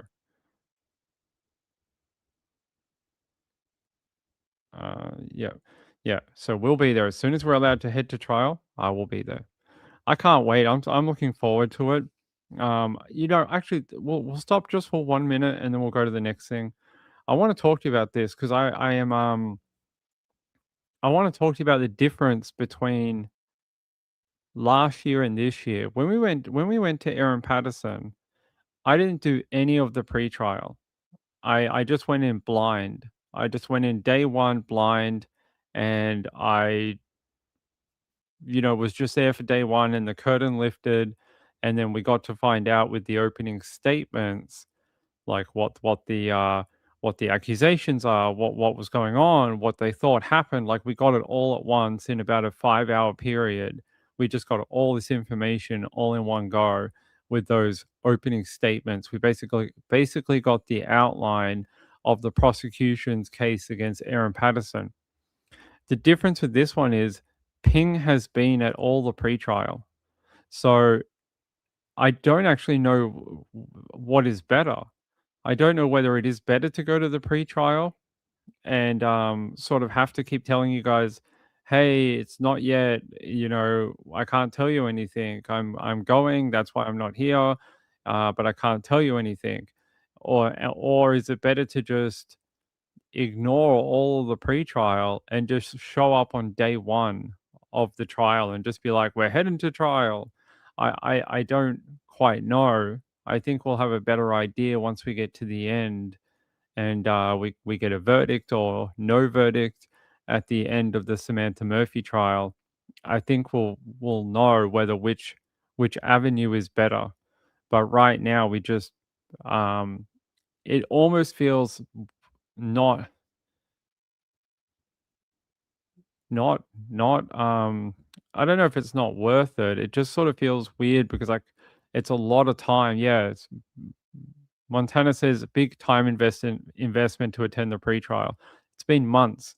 It's been months and multiple weeks of pretrial. And it almost feels like maybe it's better to just ignore it and just rock up on day one, because it's like I can't tell you any of it anyway. And I'm not sure even on day one of the trial that I can even tell you it anyway, because it has to be said in front of a jury. So until it is mentioned in front of a jury, I won't be able to tell you a lot of things anyway. So it's just, I don't know. It's sort of we're sort of feeling our way through all of this because we've only done a few of them so far. And it's sort of like we're trying to find out what works, what is better, what's a better way of doing it. So this one, I was like, I want to be fully committed. I want to go to the pre-trial. I want to know everything. I want to be prepared for day one. Because like I told you before with Aaron Patterson, it just felt like we got this tidal wave of information on day one, and it was overwhelming. Like if you go watch that day one from Aaron Patterson video that I did, I was so overwhelmed. I was fried by the end of it. I didn't know which way was up or which way was down or what was what. I was really, really frazzled. I guess that's maybe the only positive, is that I won't be so frazzled on day one of this trial because I already know the majority of it. So it's sort of like I've had that time to sit with it and think about it, and I'll know what I can say and, how to prep for that day one a lot better than what we did with the other one. So there's pluses and minuses to both of them. There's pluses and minuses to attending the pretrial and not attending the pretrial. There you go. That's sort of like my thoughts on it right now. Carolina said, I get mad at Pretoria. Okay.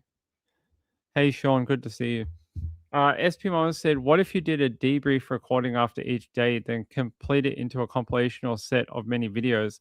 Then after it's all over, it's ready to go. That's a good idea. Just hopefully they don't go out early. Oh, you went to the SA jail tour. Carolina said, Pink, can you talk about the refinery fire? Is that affecting you? It is not affecting me as such. I can smell it. It is across the water from me, so I'm on the other side of the bay from it. We can smell it. It's a fairly large fire, but it'll affect Victoria and probably Australia because it produces some of the only petrol in the country. We don't have too many refineries left, and so it will affect us eventually. It's not really affecting me as such. Yeah, there you go. There's the big refinery fire. It's down near Geelong, which is on the other side of Ping. So I'm on this side of the bay, and if you go to the other side of the bay, that's where the fire is. So there's this big petroleum thing.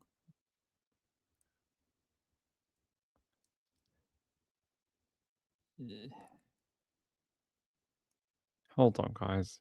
Freaking hell.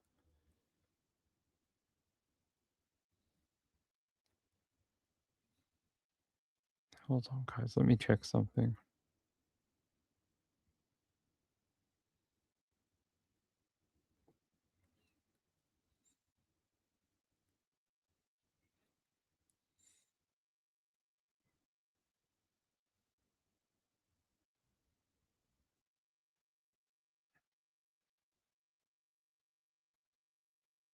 Okay.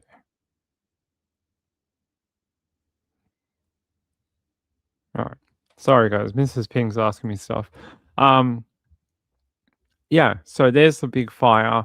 It's not really affecting Melbourne as such. It's just more like a pain in the butt more than anything. And it's going to reduce the fuel, sort of like the fuel that's around Australia. And that's annoying in the middle of a petrol shortage.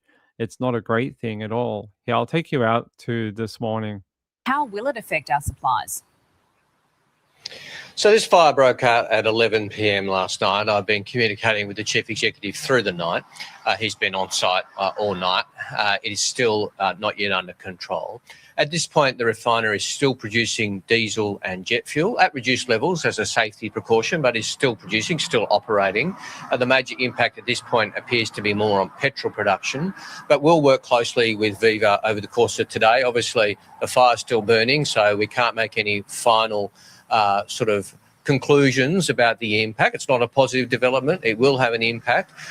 But at this point, production of diesel and jet fuel does continue, and no reason to believe at this point that there's need to stop that. The impact on petrol production, I'm sure petrol production will continue, but it may be impacted for some time, obviously. What was your reaction when you heard this news? I mean, this is only one of 2 oil refineries. Fuel supplies, everyone's talking about it, where everyone's worried. How did you react when you heard what happened? Well, never a dull moment, Emma, and not great timing. But, we manage these things. This is no one's fault. It appears to be, obviously, there'll be an investigation, but no suspicious circumstances. It appears to be an accident at this point. What's important is we come together and manage the situation. It's important, as we've always said, that people buy as much fuel as they need, but no more, no less. We continue to make very good progress internationally on the imports to Australia, which is the majority of fuel that we consume, obviously. As I've always said, since the 28th of February, this is a febrile international environment. All right, this guy is boring. So there's your update. Like you said, it'll affect the local market because they can't produce more. The area that got affected was producing petroleum, petrol or gas if you're American.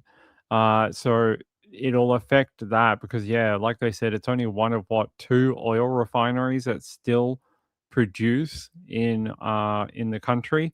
So a bit of a pain in the butt. I don't think we've heard anything about why it happened as of yet. I'm just having a quick look. They said they finally extinguished the fire, which that's good. Glad they've done that. Here's the fire.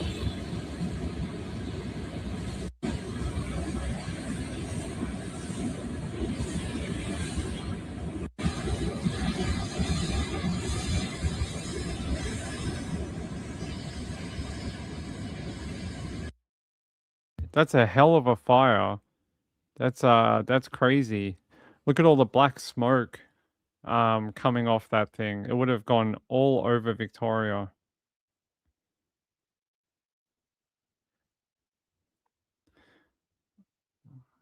God, the rain's crazy. It just started raining here like really heavily.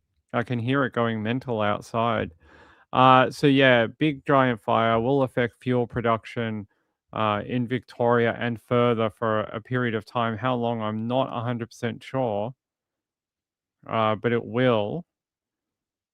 Yeah, I'm just having a look on my phone. Okay. Hey, Chelsea, how are you? You can smell it from the video. It's raining everywhere. Yeah, it just started raining here. Like really heavily. Bloody Melbourne. It's always like 4 seasons in one day. I'm just having a look at the radar.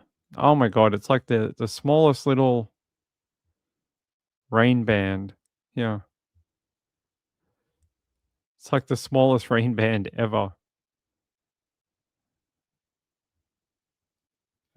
It's not, it's going to go away. All right. Pouring here. Weird. Why is it raining all over the world? Kim said it's raining here going on 2 days. It's not been raining for 2 days here. It just sort of started just then. All right. What was our third one that we wanted to do? All right. I wanted to give you the updates from the court case today. What is that? I want to go to Texas because, Texas. All right. Where's my video? Why won't it load? Okay, here we go. So it's a shame we didn't get to do this. I'm hoping we haven't had any net issues tonight. I'm hoping there's been nothing mental going on with the net all night. So I want to take you out there. Athena's mum took the stand today, and I think this was like some of the most emotional testimony of the entire thing. And you should have a listen to it.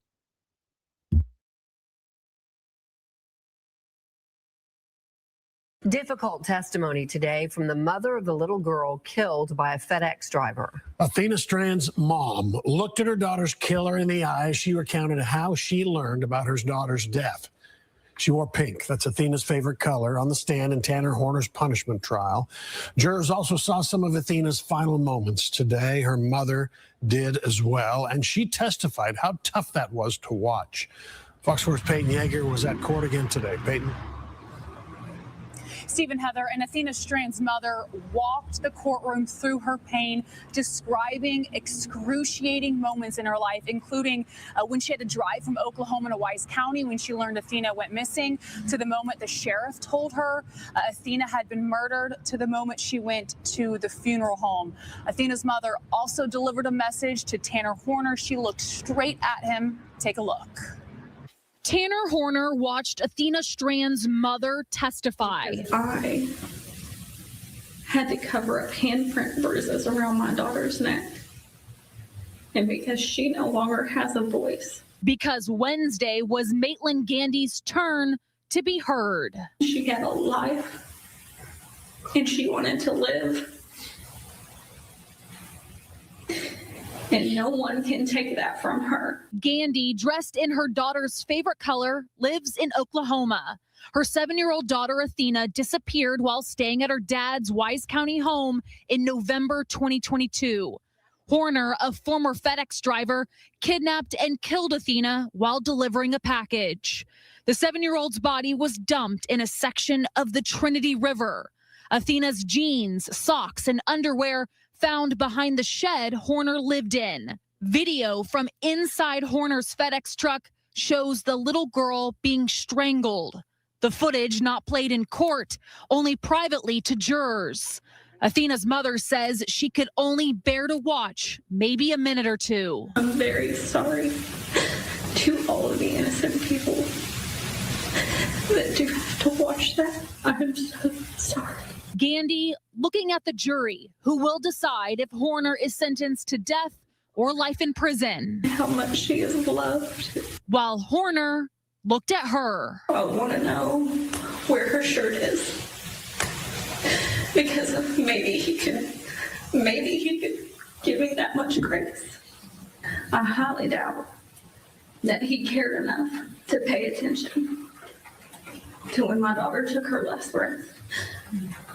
Because I brought her into this world, James. And I know when she took her first. Now, the defense did not ask Athena's mother any questions during cross-examination. And now earlier this morning, forensic analysts also took the stand. They talked about comparing DNA profiles from Horner to the DNA found on Athena. The state has a few more witnesses before they rest. Yeah, like he didn't even look sad at all.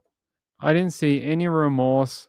He just stood there blank-faced while this mum poured her heart out on the stand, and all he could do was sit there with a blank stare the entire time. And it was very hard to listen to her mum, talk about how she brought her into this world. She knew when she took her first breath in this world, and all she wanted to know was about when her final breath had happened. And she's like, I doubt he would even know, because he wouldn't have cared to even, pay attention to something like that.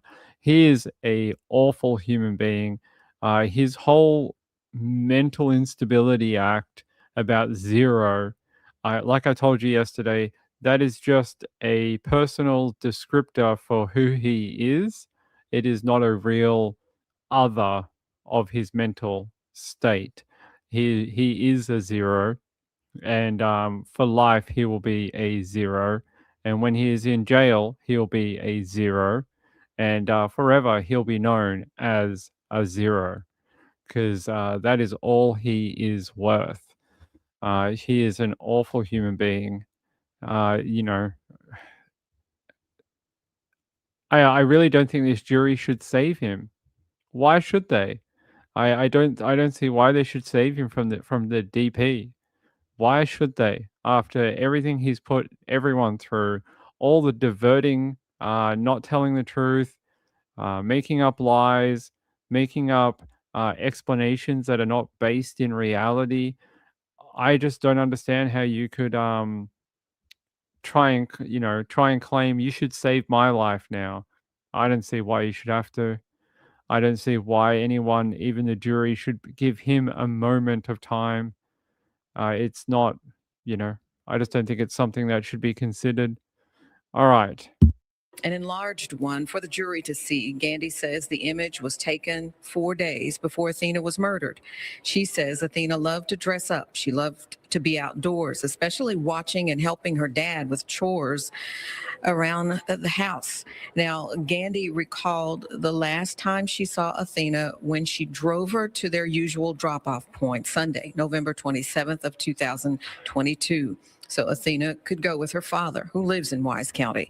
She also told the jury that she has a second daughter, Athena's younger sister, and how she could not bring herself to tell her that Athena was dead. So I lied to her for a long time. I would tell her that she was just staying with her daddy for a little bit longer. And when she asked to FaceTime her or to call her, I would tell her that she was at school or she was sleeping. Do you remember the last thing you said to Athena? I told her that I loved her and that I would see her on Friday. We had a quick drop off because her daddy was going to take them to the Christmas lights that night. So it's not the goodbye that I would have wanted.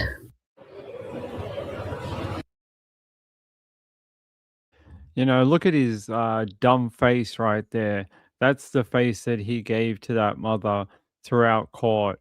I mean, he's just, there's a lot of cases we talk about where we talk about people who do despicable things, who do some of the worst things in society. But this particular case is, it's some of the worst offending you could ever hear about. It's just so wrong on so many levels. And I can't wait for the stupid part where his defense team is going to try and beg that jury to save his life. And I'm going to say they should effing ignore it. If there's anyone that deserves that death penalty, it's him.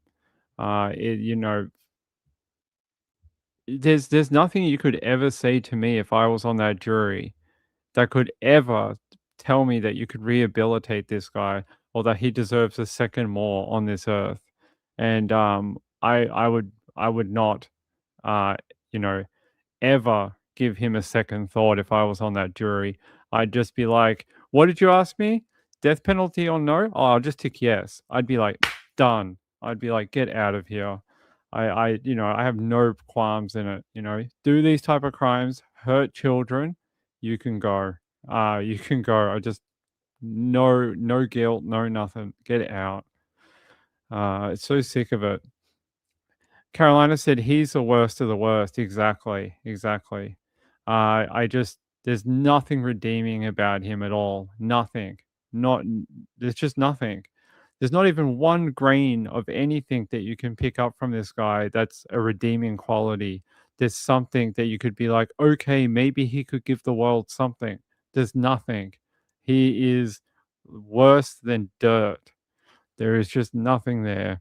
Some people are just born into this world and they are evil. And Tanner Lynn Horner is evil. He's evil. It's just the only thing that we can that we can say about him. There is no other justification for him. Gayla said, I want life, no parole, so he's in general pop. I just go, why do we waste the taxpayers' money though? The taxpayers of the local county and the state of Texas have to pay for him. And it's like, he's not worth the dollars. There's some people who are worth the dollars and you go, look, they made a really dumb choice. They deserve their jail time, but they don't deserve to die. And, they can go to prison for a long time. They sort of deserve the money to be kept alive. This guy doesn't even deserve 5 cents. I wouldn't even give him 5 cents out of my tax money. I'd tell him I would write no way.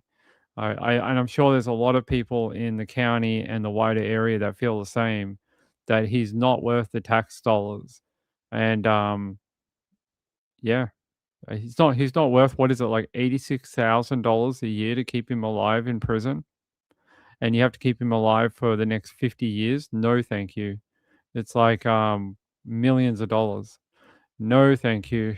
There's other things we can spend that money on. Gail said, I think he would survive longer on death row. Well, I don't know. Texas has been moving pretty fast. They've had some fast ones recently. Texas has been pretty active. They've done quite a lot this year in the last 12 months. Since we came out of that sort of COVID phase, Texas has been sort of moving quite quick. There's quite a few that have gone through recently. I think it's them, Florida, and there was another one. I can't remember where it is. There's another one in the country that's been moving at light speed recently to get through their death row list of people. Can't remember which one it is, but there's been quite a number of them. Yeah, this guy, can't wait till his trial is over. Get that family out of there, please. But you know what? Doesn't matter what he's sentenced to. This guy could not accept responsibility for anything ever for nothing. He is going to be the type of dumbass who appeals over and over and over, and he's going to try and exhaust every single possible legal avenue forever. So that is a problem, and most likely that is exactly what's going to happen, unfortunately. Hold on, I just want to grab this. I don't know if I have that other video that you're talking about.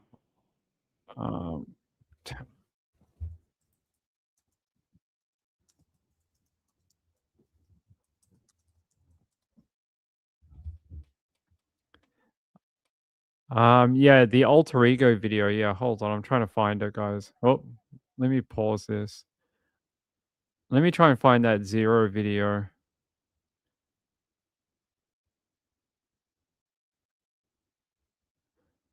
Yeah, I think it's in the interrogation video. Here we go. A jury watched the interrogation of the man who murdered a little girl in 2022. During that interrogation, Tanner Horner switched to an alter ego he called Zero. He told investigators Zero would hurt him if he said too much, and so then police addressed that alter ego directly in order, they say, to get information.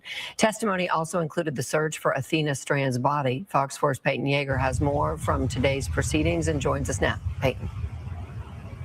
Heather Anas was an alter in court on Wednesday. The former FedEx driver arrested 2 days after killing Athena Strand in late 2022. Horner pleaded guilty to capital murder and aggravated kidnapping at the start of his trial. This image, previously shown in court, of the 7-year-old appearing alert and unharmed inside his FedEx truck, contradicting Horner's claim that he accidentally hit her with his truck and then killed her in a panic. Very descriptively, you say what you did to her. I killed her.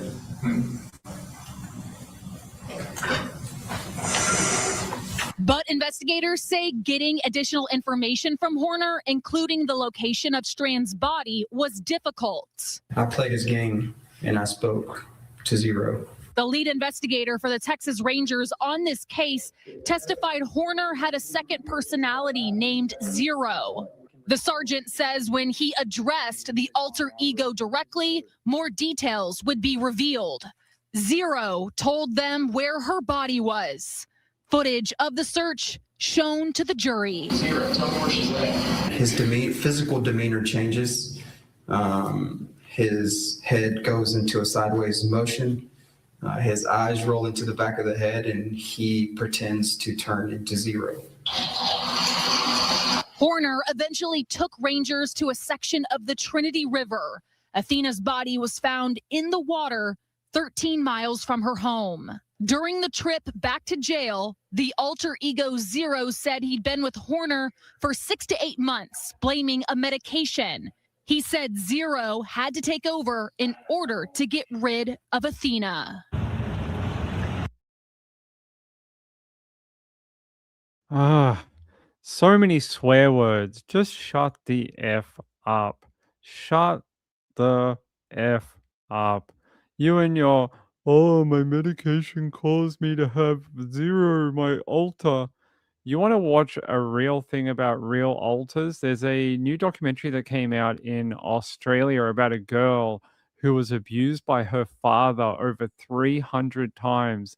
And she developed these like multiple alters. I think it's like 80 of them, her own world to disassociate from the abuse that she suffered.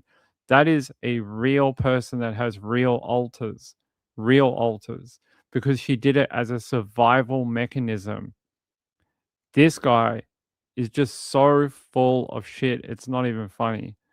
Oh, my eyes roll back into my head, and it's like I'm in Naruto, the anime. Look at me, Hadouken, and oh, look, I'm an anime character. Oh my god, look at my zero. He's just so full of shit. It's not even funny. He doesn't even know the things he's talking about to make him seem believable. His stupid zero thing is not even close to the way it works. It's not even close to the way it's done. It's not even close to the way it's like instilled in someone's brain. Oh, it's because I had a medication. You are a medication. You're the freaking antithesis to the world. I hate this guy. Just go.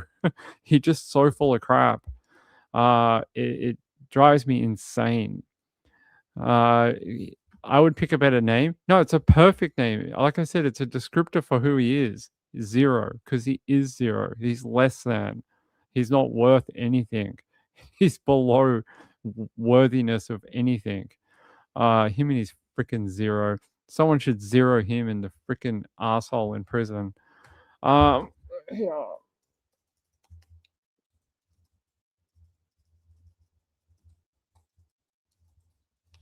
There's a movie and it's called We Are Jenny.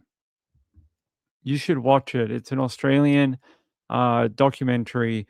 I don't exactly know when it's coming out. Currently, right now, it's in the Melbourne Film Festival, and this is a very good documentary about this poor woman. She's not a little girl anymore, but you may have heard of her. She's sort of a case study for this dissociative identity disorder.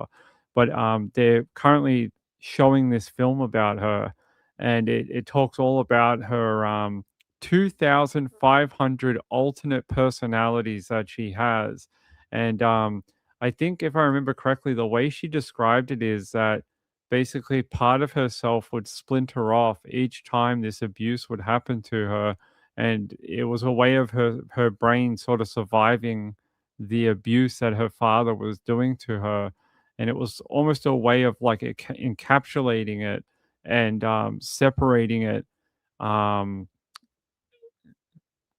compartmentalizing it in her brain almost.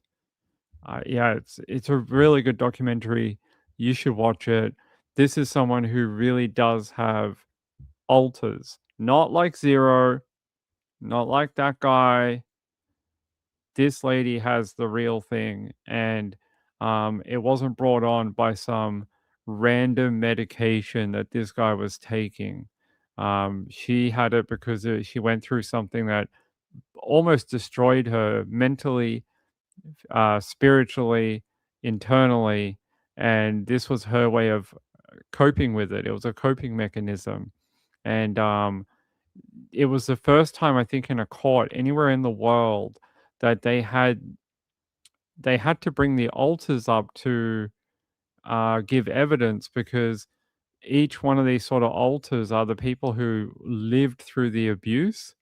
So only certain alters know about it or something. So they had to come up and give testimony as all these separate alters. And it was the first time it had been done anywhere in the world. And it was to convict her own father, who, you know, put her through like such crazy amounts of childhood abuse. It wasn't even, I think one of the cops said that they'd never witnessed a child who had ever, been through something like that before. Yeah, I was trying to protect her. And they even say in the trailer, Jenny protected Jenny, and it was a way of herself protecting herself. And this is a real victim, a real person that has it, not this freaking Zero. It's a hard documentary, but if you can find it anywhere and you're more interested in the subject about what it's like for people who really do have dissociative identity disorder, this is a very good one to watch. It'll give you the sharp contrast between Zero and Jenny, someone who really does have it.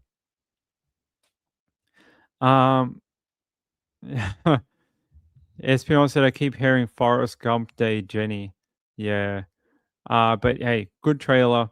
I'll put the link in chat so you can find it. I'm not sure where they're showing it. I know it's only being shown at like independent cinemas down here, but I suspect it'll eventually get a wider release, like worldwide. But right now it's being shown as part of the Melbourne Film Festival. It's a shame. They actually had a Q&A. The prosecutor who prosecuted this particular case did a Q&A. If you went to the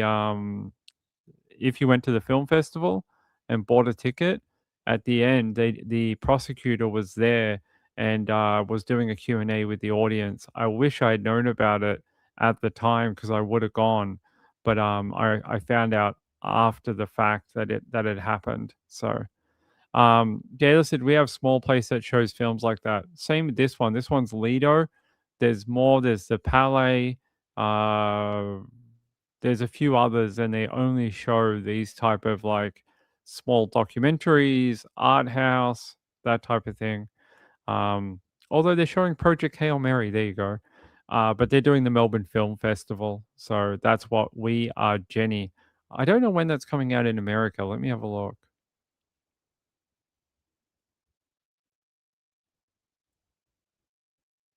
Yeah, see, there was only a premiere in March, and that so the Melbourne one had a Q&A with Jenny as well. I really wish I'd gone. I just didn't know it was on at the time.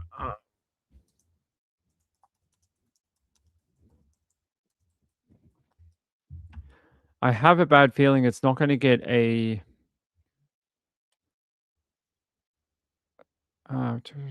okay. It'll be released on streaming services in Europe in May of 2026. So it should move to American streaming services sometime maybe later in the year. So, here, UK and USA, 7th of May, 2026. So you only have to wait a month. And it's going to be on Investigation Discovery. Investigation Discovery, Thursday, May 7th at 9 to 11 p.m. on ID or HBO Max. So if you're in America and you have HBO Max or ID, you'll be able to watch this in about a month's time on the 7th of May. So keep an eye out for this, and it'll give you a bigger insight into what it's actually like to have someone who has the dissociative disorder, not like this idiot in Texas. Nothing like him. He's a dope. He does not have that disorder. He does not. He's full of absolute poop. Yeah, I just want to play a little bit more from the mum, and that's it for this one. Until I got to about Ryan, Oklahoma. And then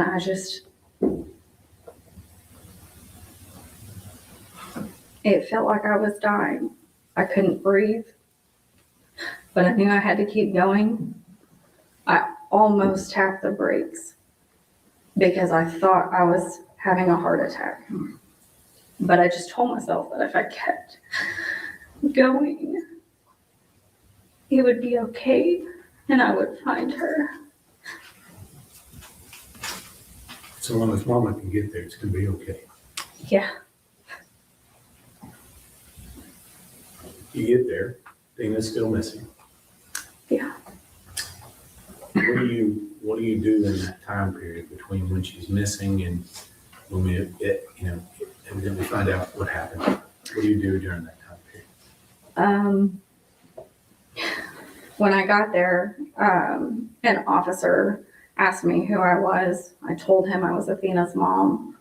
He directed me back inside my Jeep and told me that they were bringing dogs out and that my scent could throw the dogs off. So I had to stay inside my Jeep. And then during those next 2 days, what are you doing during those next 2 days? At 4:00 in the morning on Saturday, December 1st, an officer had told me that they had taken away the dogs and I could get out of the vehicle. And I asked him, can I search myself? He said yes. So Ashley's dad, Jacob's dad, my uncle, and Jacob and I went out and searched all of Jacob's property and the surrounding properties, even though all of those people were probably sound asleep in their own beds, and we didn't ask permission. And later that day, when more volunteers had come out and more officers arrived, I had talked to a few different investigators throughout the time. I walked lineups. I walked that county road over and over and over again. I searched Jacob's ponds, but she wasn't there.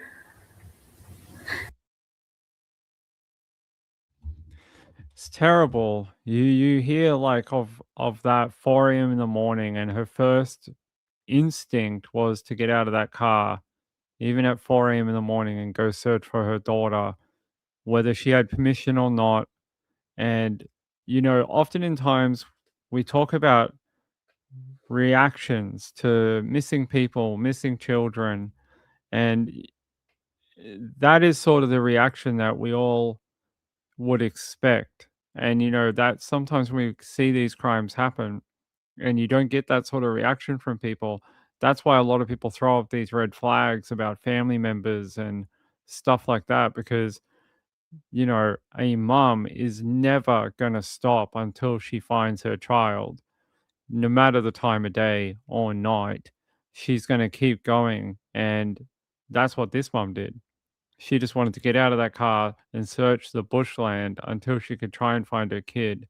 And we've seen a lot of these type of things where a child goes missing from the family home and the family members are sitting on the porch drinking or smoking or just hanging out. They're not searching and they're not doing anything. They're like, oh, the cops will do the work.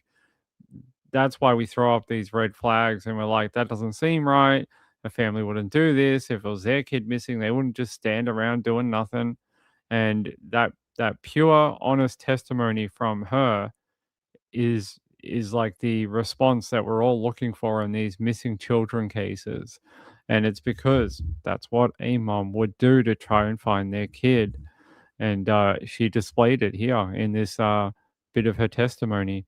Very hard listening to it, very hard. There's another 40 minutes. I'm not going to put you through it, but you can find it online if you want to.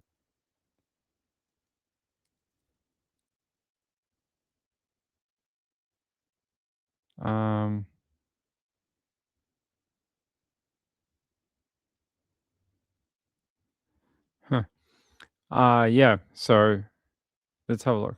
Carolina said quite different from the Nancy Guthrie family and Jack and Lily's mom. Jack and Lily, I'm almost sure, were killed before they were reported missing, and they were dumped somewhere. Where, I'm not quite sure, but I almost guarantee it's family involved. I don't think they just went missing in the middle of bushland where there's like 200 residents and they're spread out by like five acres between each property. Just not going to happen. Just not going to happen. That's why, some people are really dumb. They're like, I'm going to commit a crime in a remote location where there's no plausible deniability. It's like, at least if you're going to commit a crime that serious, at least make sure you have someone else you can blame the crime on, not the boogeyman who came in the middle of the night and rode through town and stole 2 children, because no one believes that. You got to have something that's at least half believable. Gail said, when she whispers, "I'm so sorry," down to the bow she's holding, that broke me. I think it's because it's the last piece of her daughter that she physically has. It's the only thing she has left of her kid. It's her daughter's long gone. Or Brian Hooker in the Bahamas, that too. Kelly said, who do you think did it, Mum? The mum or the stepdad, Ping, or both? I think it's both. I think it's both of them. And I think that's why the mum was so quick to get out of town. Like, she just fled. I've never seen someone flee faster from their children. Like we were just saying about this mum. What did this mum do? Was waiting until 4 a.m. in the morning so that she could go search for her kid. And as soon as the cops let her out the car, she was in the back of neighbors, properties, searching by torchlight. What did that other mum do? She fucked off out of the town and went somewhere else and hid. That never, ever, ever sends a good message to Ping. When you take off and, you don't know where your kids are and you run away and hide. That never sends any good things to me. Gayla said she drove 2 hours in 45 minutes. Yeah. Fleeing is the word I would use. Fleeing. And it never sends a good message, because that's what a real mom does. Like what Maitland Gandhi did. That's what a real mom does. That's how most mums would act. They would act like that mama bear. They'd be like, I ain't going nowhere, and I will tear down everything until I find my kid. And that's what she was going to do. Kelly said, yeah, I agree. It's very suspicious, both Malaya and Daniel's actions. Both of them. They're both suspect.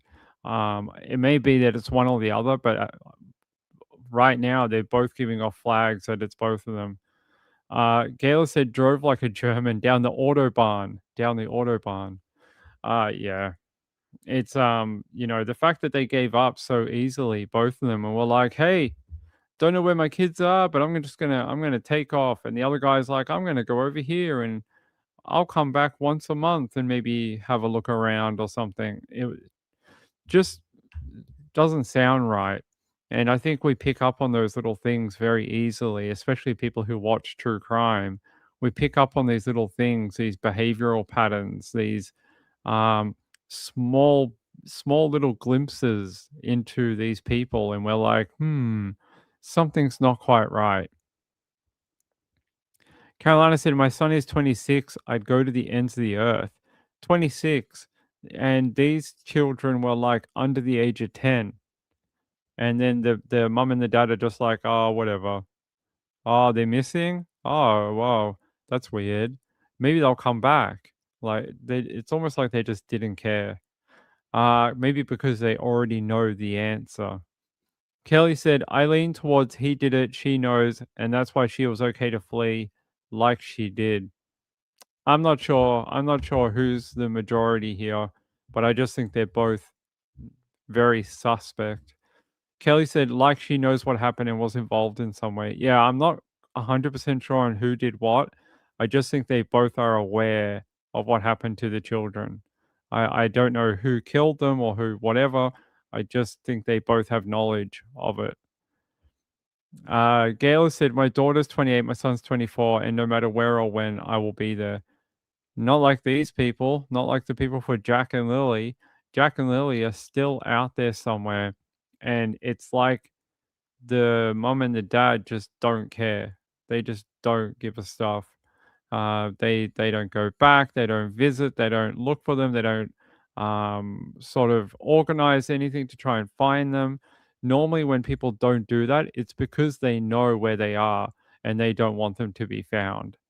And it's people who don't know and are not involved and are innocent will do everything. They'll organize search groups. They'll go back there. They'll spend every day there. They will basically stay to the closest point their children were last seen until they run out of gas, emotionally, physically, everything.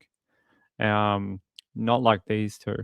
So yeah, like Maitland Gandy, what a good mum she is. Her other daughter is well protected. She's a good mum. Hey, let's go here. There's actually a joke that me and my cousin do. We have a child. I did have a child around the same age. But back in 2014, 2015, it was very common to put bows on little girls that were bigger than their head. And Athena just kind of adapted that and never grew out of it. That's why we got this picture here. Yeah. Now,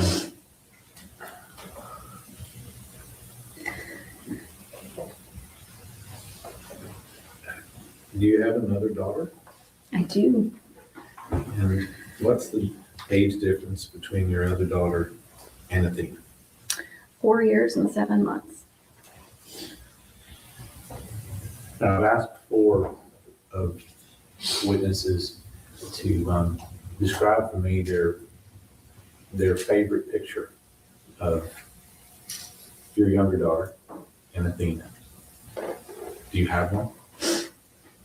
It was the first one I ever took of them together. So that'll be right after your daughter was born. Yes, sir. And what's Athena doing in this picture?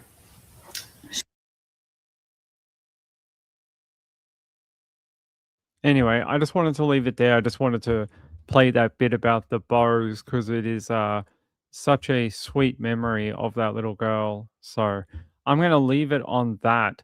I'm going to be back tomorrow. I hope you'll all join me then. Hopefully we'll get on early again at 11:30 because that was good. I wish we could do 11:30 every night so that everyone can join in. It is thundering and lightning down here now. My cat is scared. He is hiding under me. Hey, Muffin. What's up, brother? He's hiding. He's very scared of the thunder that is outside of the home. Hey, I want to thank my friend Carolina. The people who support this channel make this channel. I do all the work and go to all the court cases for those people because they're the ones who support the channel. And I spend all these hours and all of that because of those people. And they're the ones who are able to help, and they're the ones I don't like sitting in court every day. Well, I mean, I do, but if I didn't have to do it, I wouldn't do it. But I do it so I can bring these guys the best information I can.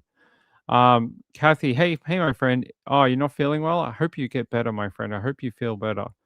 Hope you're not suffering from what do they call it? They call it like seasonal. Like when it changes seasons and some people get sick because of it. It's called seasonal disorder.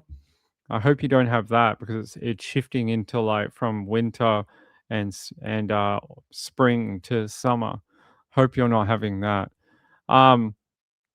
Like I said, I can only do these trials and that with the help of all these really nice people and people like Kathy, people like I shouldn't say stuff like that and then forget people's names. But we have a lot of really good people who help the channel. People like Lindy, people like JDR helps out a lot. Penguin helps out. I haven't seen Penguin in a while. I hope they're okay. Danny helps out a lot. JDR, my friend JZ, not the famous one, a different one. Lisa does, and Sean always does. Vicky K. It's just a shame that some of the people who used to help quite frequently have decided that the channel is not worth their time anymore. It's a shame because those people allowed us to do a lot of extra work and bring a lot more content. But I don't know. They decided that it's not worth their time anymore. All right. Thank you to those people. It's very kind. I will see you tomorrow. I'll see you tomorrow. All right. Good night, everyone. Bye.